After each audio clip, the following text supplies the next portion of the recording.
Hello everyone and welcome back to Coaching Unfiltered. I'm Desiree Galicher and today we're continuing our conversation on career visibility, professional growth, and what really creates opportunities. In the last episodes, we talked about networking and personal branding. Today we're going one step further. We're talking about why being the best employee doesn't always make you promotion ready. Have you ever trained someone who eventually became your boss, or watched a colleague get promoted while you stayed exactly where you were? Maybe you've thought, I work harder, I have more experience, I've delivered better results, and yet somehow someone else got the opportunity. If this sounds familiar, you're not alone.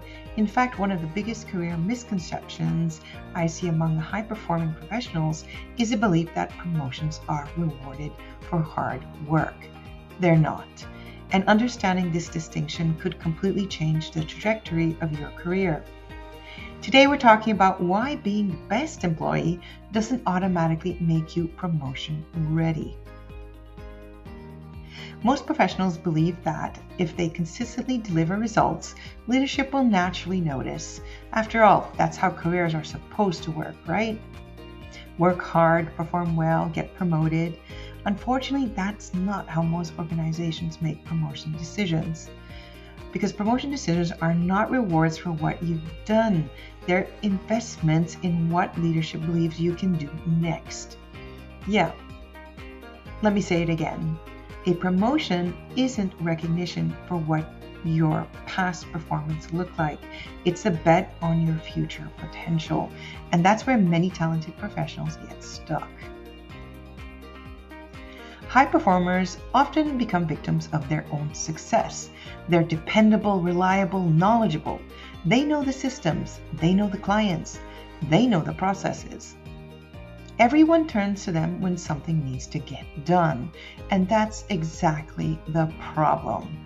Because over time, leadership starts seeing them as the expert operator, the safe pair of hands, the person who executes. Not necessarily the person who leads, the person who shapes strategy, or the person who influences decisions. And while execution is valuable, leadership roles require something more. When executives discuss promotions, they're often asking very different questions than you think. They're not asking who worked the hardest or who stayed the latest. They're asking who can influence stakeholders, who can navigate uncertainty, who can lead people through change, who can make decisions when there isn't a clear answer, and who can really think beyond their own department. In other words, they're evaluating readiness for the next level, not excellence at the current one.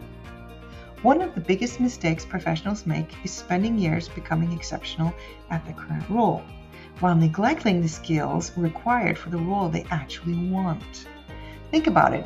If you want to become a manager, are you already demonstrating leadership? If you want to become a director, are you thinking strategically? If you want to move into executive leadership, are you influencing across the organization? Too many people wait until they receive the title before they start behaving like the person in the role. The professionals who advance fastest do the opposite. They start operating at the next level before they're officially invited there. If you're wondering why your career feels stuck, ask yourself these 3 questions. 1, am I only solving problems or am I helping shape decisions? 2, am I known for execution or am I also known for strategic thinking? And 3, am I operating at the level I want to be promoted into? Your answers may reveal the gap between where you are and where you want to be. So let's wrap it up. Hard work still matters, performance still matters, results still matter. But they're often the minimum requirement, not the deciding factor. The people who advance aren't always the smartest. They're not always the most experienced, and they're, certainly not always the hardest working. They're the people who consistently demonstrate they can create value at the next level. And that's the difference between being a great employee and being promotion ready. Thank you for joining me on Coaching Unfiltered. If today's episode made you think differently about your career progression, I'd love to hear your thoughts. Follow the show, share this episode with someone who may be wondering why their hard work isn't translating into advancement, and connect with me for more insights on career growth, leadership, and professional development. Until next time, keep showing up, keep growing, and remember, your next opportunity depends less on proving what you've done and more on demonstrating what you're capable of becoming. See you next time.